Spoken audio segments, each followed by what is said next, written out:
اور شوق میں آپ کو یہ بات بتاؤں گا کہ 26 فروری کے موقع پر یا 15 اگست کے موقع پر پورے ملک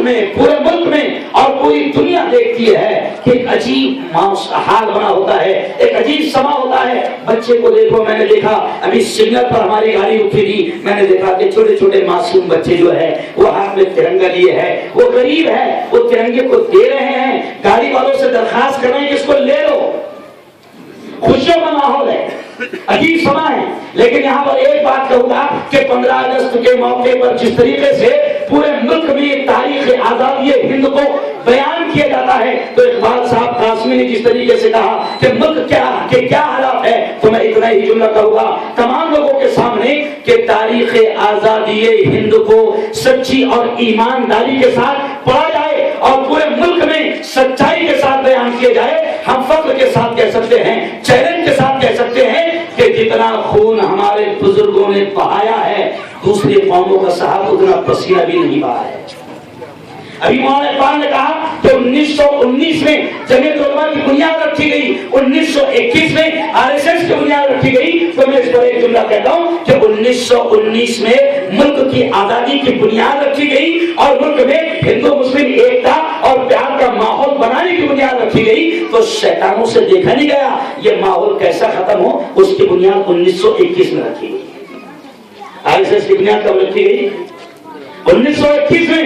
آزادی کی تاریخ کو بڑی ایمانداری کے ساتھ بیان کیا جائے اور جس کا جو حق ہے اس کو دیا جائے، جس کا جو حق ہے اس کو دیا جائے۔ اس لیے کسی شاعر نے کہا کہ جیسے میں نے شروع میں کہا کہ سبھی کی آن بنتا ہے، سبھی کی شان بنتا ہے، ہمارے نام ہی سے امن کی پہچان بنتا ہے، وہ ہندو ہو مسلمان ہو کہ سکھ ہو کہ عیسائی، لہو جب سب کا ملتا ہے تو ہندوستان بنتا ہے۔ تو میں پھر ایک بات کہتا ہوں کہ ہندو ہو مسلمان ہو سب اس بات کو جان لیں کہ سبھی کا خون ہے شامل یہاں کی مٹی میں، سبھی کا خون ہے شامل یہاں کی مٹی میں، کسی کے باپ کا ہندوستان تھوڑی ہے۔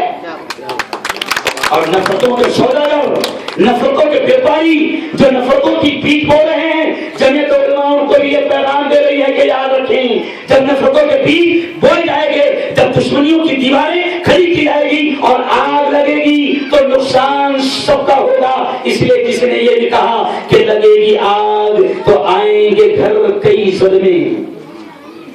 لگے گی آگ تو آئیں گے گھر کئی صدمے، یہاں پہ صرف ہمارا مکان تھوڑی ہے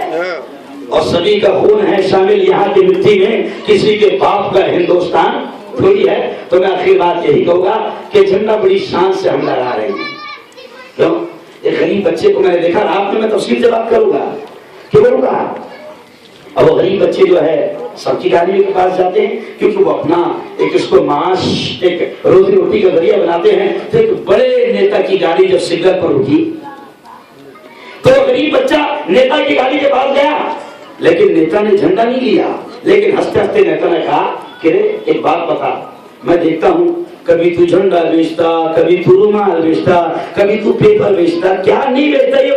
بتا۔ تو اس نے دھیرے سے کہا دیش نہیں بیچتا۔ کیا نہیں بیچتا؟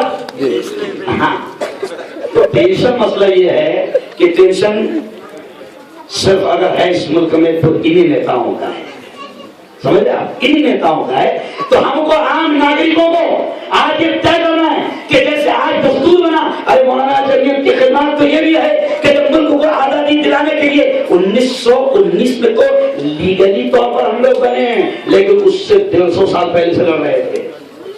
لیگلی طور پر۔ 1919 میں جمعیت علماء نے جب دیکھا کہ ملک کو بچانے کی ضرورت ہے، ہندو مسلم ایکتا ضروری ہے، تو جیسے آپ نے کہا کہ چٹھیاں موجود ہے، میں آج آپ لوگوں کے سامنے کہہ رہا ہوں کہ آج بھی جمعیت علماء نے ہندو مسلم ایکتا کا ماحول بنانے کے لیے کہ ہندو مسلم ایکتا کا ماحول بنے گا تو یہ انگریزوں کو بھگانا آسان ہوگا، تو جمعیت علماء نے اپنے کرائے سے مہاتما گاندھی کو گھمایا، آج بھی وہ ٹکٹ موجود ہے۔ کیا بات ہے، لیکن افسوس ہے بھائی، افسوس ہے کہ تاریخ بیان نہیں کی جاتی۔ تو میں اتنا ہی کہوں گا کہ جمعیت علماء ایک اور مشن چلا رہی مولانا، جب سے شریعوں کی حکومت آئی تو جمعیت علماء مشن چلا رہی ہے کہ اب ہم کو سنویدھان کو بھی بچانا ہے، دستور کو بھی بچانا ہے، کیونکہ اس ملک میں چند شیطان، چند شریر ایسے ہیں جو سنویدھان کو بھی توڑ مروڑ کرنا چاہتے ہیں۔ ہم کہتے ہیں